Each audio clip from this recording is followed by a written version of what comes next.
तो दोस्तों, आप सभी का स्वागत है हमारे इस यूट्यूब चैनल पर। तो जैसा कि आपको हम बताए थे कि आपका जो है एनसीईआरटी, ठीक है, एनसीईआरटी का क्लास 7th का जो है मैथ का शुरू करेंगे वीडियो, ठीक है। तो मैथ का क्लास 7th का यह है फर्स्ट चैप्टर प्रश्नावली 1.1, ठीक है। तो चैप्टर का नाम है पूर्णांक। तो इसी का जो है वीडियो आपको हम जो है बताने वाले हैं। तो दोस्तों, हम जो आपसे यह आशा करते हैं कि आपको जो है अच्छे से बेहतरीन तरीके से समझ में आएगी और आपको इस चैप्टर में कोई भी प्रॉब्लम नहीं होगा समझने में, ठीक है। तो आपको एक दोस्तों पहले तो है कि आपको हम कुछ कुछ पॉइंट जो है इसका बता दिए हैं। अगर आपने वो वीडियो नहीं देखा है तो प्लेलिस्ट आपको बना दिए हैं, तो प्लेलिस्ट को में जाइए और आप जो है उसको अच्छे से देख सकते हैं और स्टार्ट कर सकते हैं।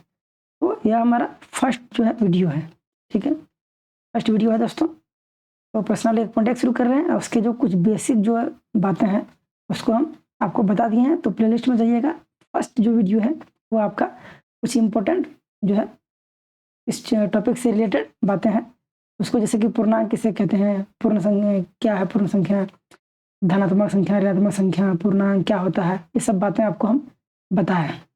तो चलिए शुरू करते हैं। प्रश्न संख्या 1, पहला नंबर बोल रहा ऐसा पूर्णांक युग्म लिखिए, ठीक है, ऐसा पूर्णांक युग्म लिखिए जिसका योग -7 है। तो योग मीन्स क्या होता है दोस्तों? तो योग मीन्स होता है जोड़, ठीक है। तो योग मीन्स जोड़ होता है। तो हमको ऐसा जो है पूर्णांक संख्या लिखना है, ऐसा पूर्णांक युग्म लिखना है जिसका जो है योग -7 है, तो जोड़ने पर जो है -7 प्राप्त हो, यही लिखना है।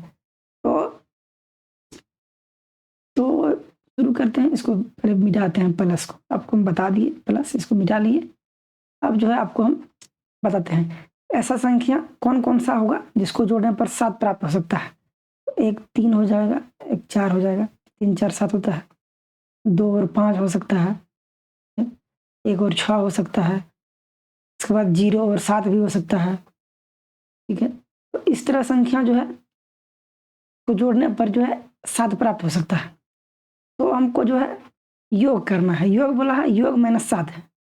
तो अगर हम जैसे 3 है प्लस किए और 4 को जोड़े तो जोड़ने पर जो है -7 प्राप्त होना चाहिए। तो 3 और 4 तो 7 होता है।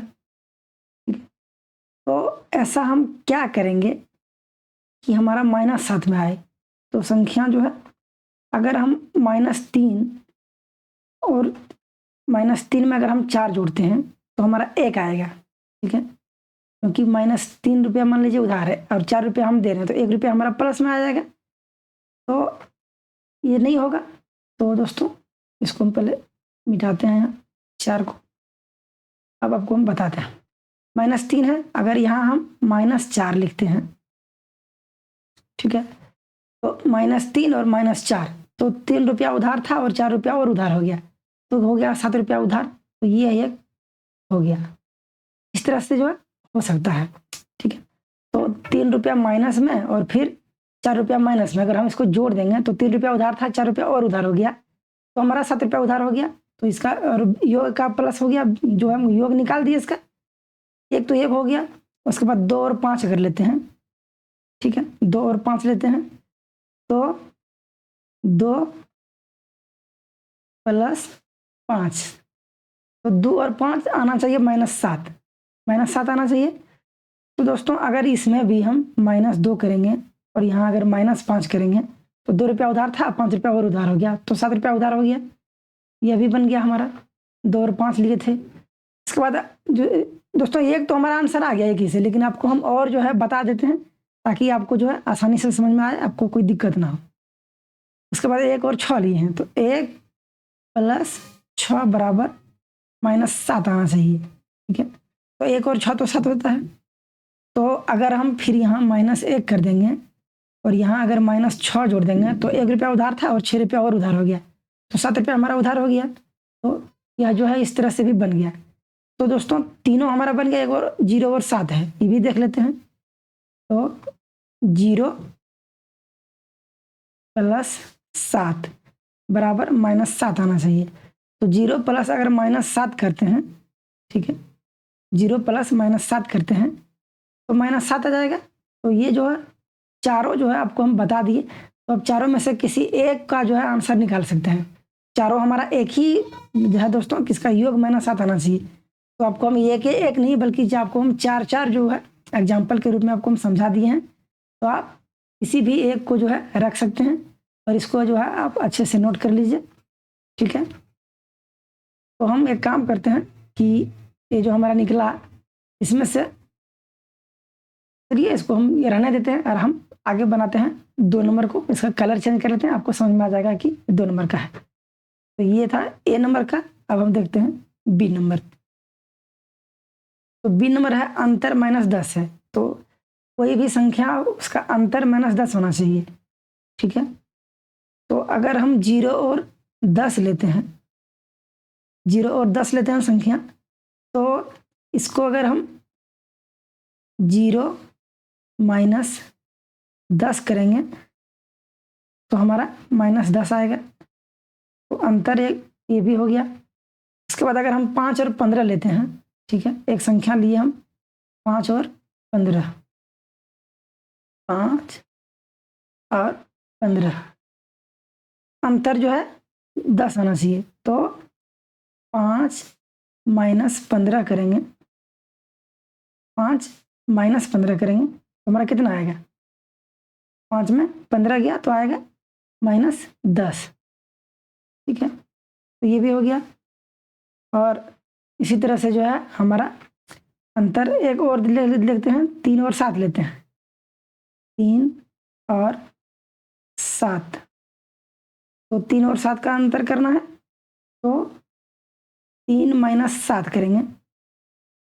तो 3 में अगर 7 घटाएंगे तो -4 होगा। तो ये तो नहीं होगा। अगर यहाँ माइनस लगा देते हैं तो -3 और -7, तो -3 और -7 कितना हो जाएगा, -10 हो जाएगा। तो ये भी हमारा आंसर हो गया। तो इसी प्रकार से हम इसको भी बना सकते हैं, ठीक है। अब हमको देखना है सी नंबर। सी नंबर में है योग 0 हो, ठीक है, योग जो है 0 है। तो दोस्तों अगर 0 प्लस 0 करेंगे तो 0 हो जाएगा, एक ये हो गया। उसके बाद 5 योग करना है तो प्लस होगा। तो 5 में हम क्या जोड़ेंगे कि हमारा यह योग इसका 0 आना चाहिए। तो 5 में अगर यदि हम -5 को जोड़ते हैं तो 5 रुपया प्लस में था और हो गया 5 रुपया उधार, तो पैसा हमारा जो है ख़त्म हो गया। 5 रुपया प्लस में था, 5 रुपया हम खर्चा कर दिए तो 0 हो गया। ये भी इसका आंसर हो गया, ठीक है। एक 0 प्लस 0 बराबर 0, यह भी इसका आंसर हो गया। और दूसरा हो गया कि 5 प्लस -5 कर दिए, जोड़ दिए, 5 में अगर -5 जोड़ दिए तो हमारा 0 हो गया। इसके बाद अगर हम 7 अगर जो है 7 को लेते हैं तो 7 प्लस करना है, 7 में हम क्या जोड़ेंगे कि हमारा 0 आए, ठीक है। तो 7 में अगर हम 7 जोड़ेंगे तो हमारा 14 आ जाएगा। लेकिन अगर यदि यहाँ माइनस लगा देंगे तो उधार 7 रुपया में 7 रुपया प्लस अगर हम उसको दे देते हैं तो 0 हो जाएगा। तो ये भी एक इसका आंसर हो गया। तो दोस्तों आपको हम एक नहीं 3 जो है पूर्णांक योग में आपको हम दर्शा के दिए। इसमें आपको हम 4 दिए, इसमें भी आपको 3 दिए और इसमें भी आपको 3 दिए। तो आप जो है इसको अच्छे से सॉल्व कर सकते हैं और आपको जो है आसानी से समझ में आ गई होगी। इसकी हम उम्मीद करते हैं। आगे बढ़ते हैं प्रश्न संख्या 2 की ओर, ठीक है। तो दूसरा नंबर हमारा प्रश्न है कि एक ऐसा ऋणात्मक पूर्णांक योग में लिखिए जिसका अंतर 8 है, ठीक है। अंतर जो है 8 होना चाहिए। तो चलिए देखते हैं। एक ऐसा ऋणात्मक पूर्णांक लिखना है, हमको लेना है ऋणात्मक माइनस वाला पूर्णांक जिसका अंतर 8 है, ठीक है।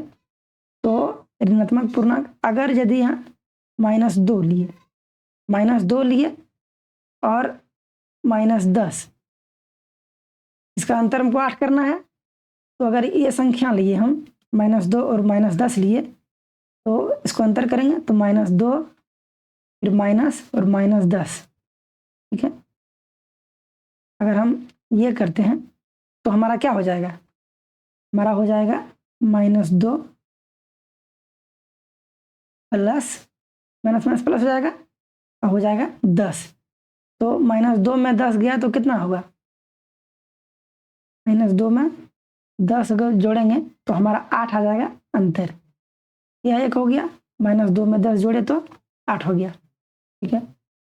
उसके बाद एक संख्या हम लेते हैं, अंतर 13 5 में 13 में 5 गया 8, 13 और 5 लेके देखते हैं, ठीक है।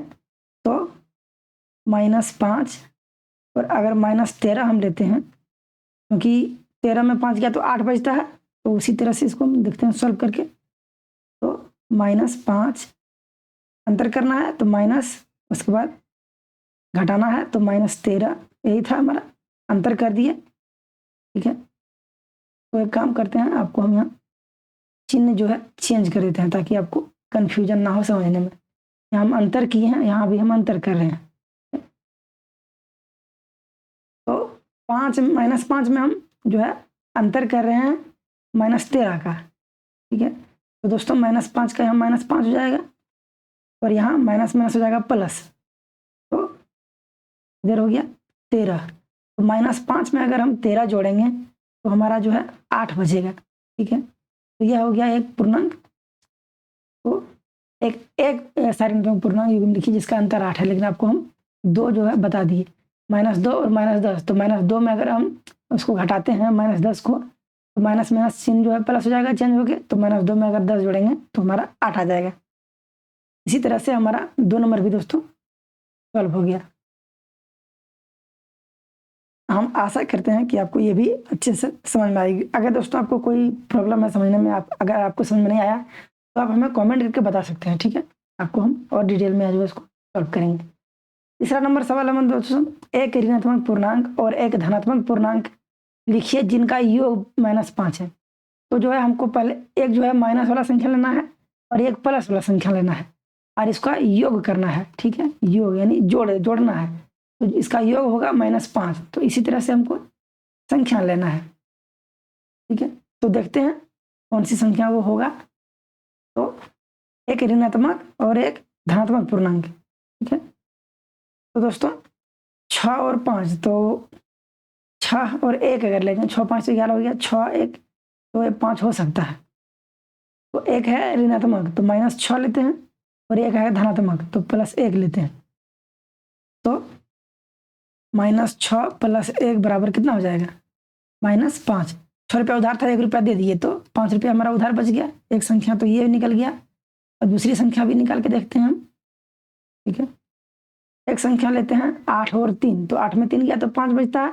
तो उसी तरह से -8 अगर प्लस इसमें 3 कर देते हैं तो -8 + 3, 8 रुपया उधार था, 3 रुपया हम दे दिए तो हमारा 5 रुपया उधार रह गया। तो इसी तरह से एक दूसरा भी हमारा सॉल्व हो गया। 2 आपको हम बता दिए।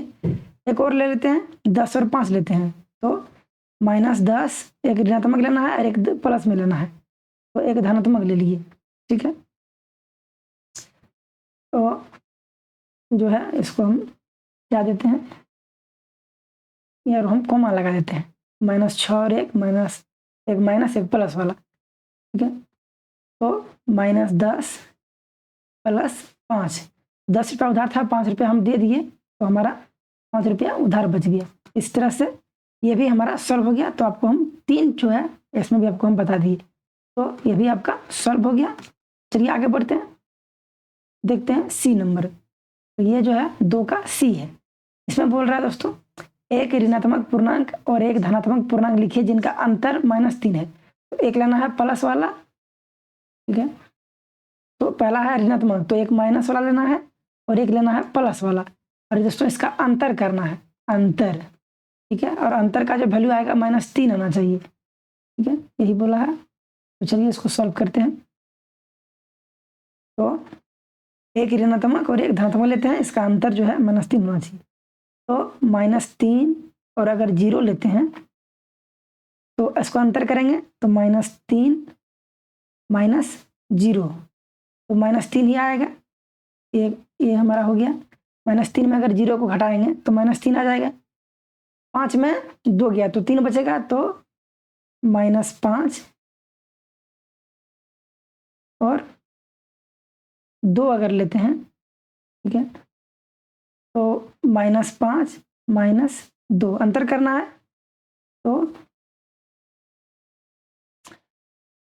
जो है -5 में 2 घटाएंगे तो -5 में 2 को घटा दिए, 2 जो हमारा प्लस वाला है, -5 में अगर हम 2 जो है उसको दे दिए तो हमारा -3 बचेगा, एक ये भी हमारा हो गया। ठीक है, तो यह जो है हमारा सॉल्व हो गया। एक धनात्मक पूर्णांक और एक ऋणात्मक पूर्णांक लिखे जिसका अंतर जो है -3 है। तो इसी तरह से हमारा ये जो है सॉल्व हो गया दोस्तों। आगे बढ़ते हैं, देखते हैं अगला सवाल क्या बोल रहा है। अगला सवाल है 3 नंबर। 3 नंबर है, किसी प्रश्नोत्तरी के 3 उत्तरोत्तर चक्रों यानी 3 राउंड में टीम ए द्वारा प्राप्त किए गए अंक जो है -40, 10 और 0 थे। टीम बी द्वारा प्राप्त किए गए अंक 10, 0, -40 थे। किस टीम ने अधिक अंक प्राप्त किए? क्या हम कह सकते हैं कि पूर्णांकों को किसी भी क्रम में जोड़ा जा सकता है? सबसे पहले हम लिखते हैं टीम ए द्वारा प्राप्त अंक। तो टीम ए ने कितना कितना जो अंक प्राप्त किया है वो हम लिखते हैं, तो -40 + 10 + 0 सबको जोड़ेंगे तभी तो उसका निकलेगा दोस्तों। तो -40 + 10 + 0, तो -40 हमारा अगर 10 हम प्लस में है तो 40 रुपया उधार है, 10 रुपया अगर दे दिए तो 30 रुपया उधार बच गया। इसी तरह से इसको हम समझते हैं, तो हमारा -30 हो गया। ठीक है, अब देखते हैं दूसरा टीम का। तो यहाँ लिखते हैं टीम बी द्वारा प्राप्त अंक। तो टीम हमारा जो बी है कितना प्राप्त करता है वो देखना है। तो पहला 10 + 0 + -40 यही है, 10 + 0 + -40 है। ठीक है, यह जो है हमारा अंक है। तो इसको जोड़ना है, तो 10 में 10 प्लस में है और -40 जो है माइनस में है, -40 है, तो इसका भी आएगा -30।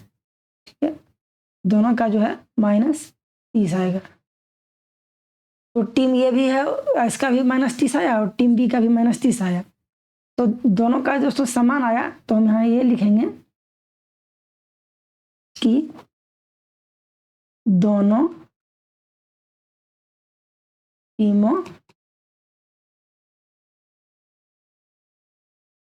टीमों ने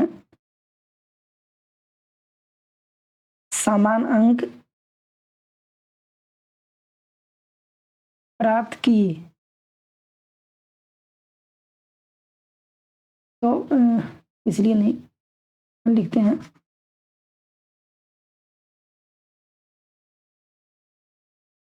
कोई भी टीम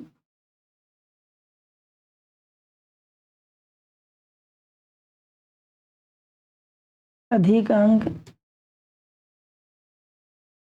प्राप्त नहीं किए।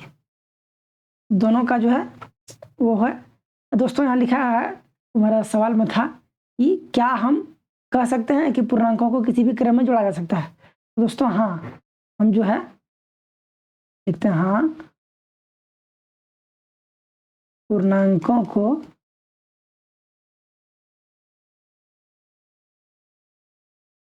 किसी भी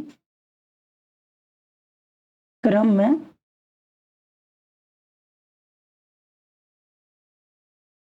जोड़ा जा सकता है। किसी भी क्रम में इसको जोड़ा जा सकता है। ठीक है, तो आगे बढ़ते हैं, देखते हैं। तो हमारा 3 नंबर जो है सॉल्व हो चुका है। अब हम देखते हैं प्रश्न संख्या 4। 4 नंबर हमारा क्या है, निम्नलिखित कथनों को सत्य बनाने के लिए रिक्त स्थानों की पूर्ति कीजिए। ठीक है, रिक्त स्थानों की पूर्ति कीजिए।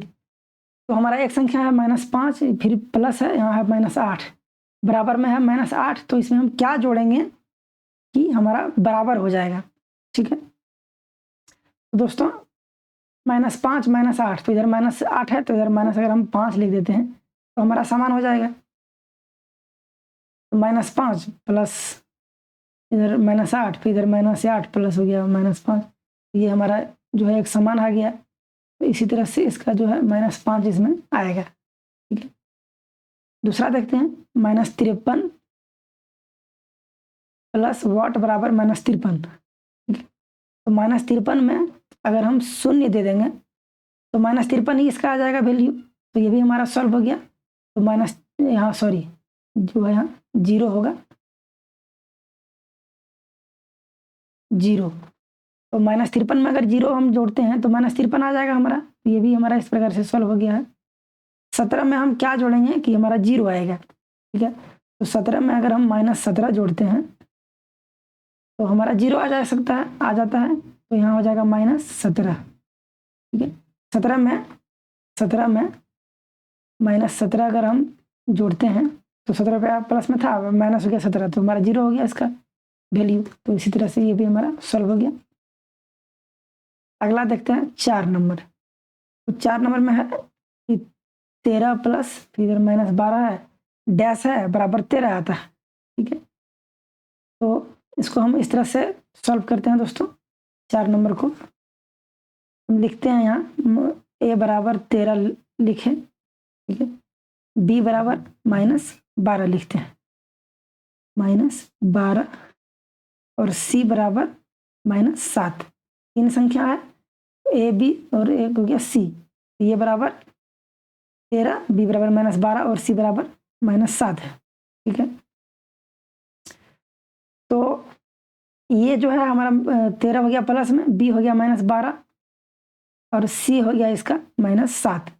ठीक है, तो अगर हम यहाँ -7 अगर लिखते हैं तो देखिए 13 प्लस -12 प्लस -7, तो इधर 13 प्लस में फिर इधर हो गया -12 और -7, तो -7 अगर लिखते हैं तो ये दोनों समान हो जाता है, तो -7 यहाँ हो जाएगा। ठीक है, अब देखते हैं 5 नंबर। -4 है, तो एक संख्या है हमारा -4, तो a बराबर -4, b बराबर 15 हो गया, c बराबर -3 हो गया। ठीक है, यही 4 संख्या है, तो a बराबर -4, b बराबर 15 लिए और c बराबर -3 लिए। तो इधर -4 है फिर 15 है, तो अगर इधर हम -3 लिख देते हैं तो हमारा जो है समान हो जाएगा, इक्वल हो जाएगा, तो यहाँ हमारा -3 होगा। ठीक है, तो यह जो है चैप्टर हमारा पूर्णतः जो है समाप्त हो गया है। तो आपको जो है कितनी जो समझ में आई आप हमें कमेंट करके ज़रूर बताइएगा दोस्तों। हम आपसे उम्मीद रखते हैं कि आपको जो है समझ में आ गई होगी। तो सबसे पहले हम देखें प्रश्नावली 1.1 का 1 नंबर, इसको सॉल्व किए हम। उसके बाद इसका 2 नंबर का 1 ए नंबर, उसके बाद 2 का बी, 2 का सी, उसके बाद 3 नंबर सॉल्व किए और इसी तरह से 4 नंबर भी हम सॉल्व किए। तो thank you so much video में बने रहने के लिए। आपको वीडियो कैसी लगी आप हमें कमेंट करके बताइएगा, और दोस्तों वीडियो को लाइक कीजिएगा, चैनल को सब्सक्राइब कर लीजिएगा। और दोस्तों आपको हम प्लेलिस्ट जो है बना दिए हैं, तो आप पहले बेसिक वीडियो देखिएगा। और दोस्तों इस तरह के वीडियो आपको इस चैनल पर मिलते रहेंगे, तो चैनल को जरूर से जरूर सब्सक्राइब कर लीजिएगा। अभी तो स्टार्टिंग है दोस्तों, अब आपका 1.2 बनेगा, 1.3 बनेगा, इसी तरह से आपका जो है कंप्लीट आपको इस चैनल पर वीडियो मिलेगी। आधा अधूरा करके नहीं छोड़ेंगे दोस्तों, पहले हम जो मैथ कंप्लीट करेंगे उसके बाद अगले जो है सब्जेक्ट पे आएंगे। ठीक है, तो ठीक है, थैंक यू, मिलते हैं अगले वीडियो में, तब तक के लिए धन्यवाद दोस्तों, थैंक यू सो मच।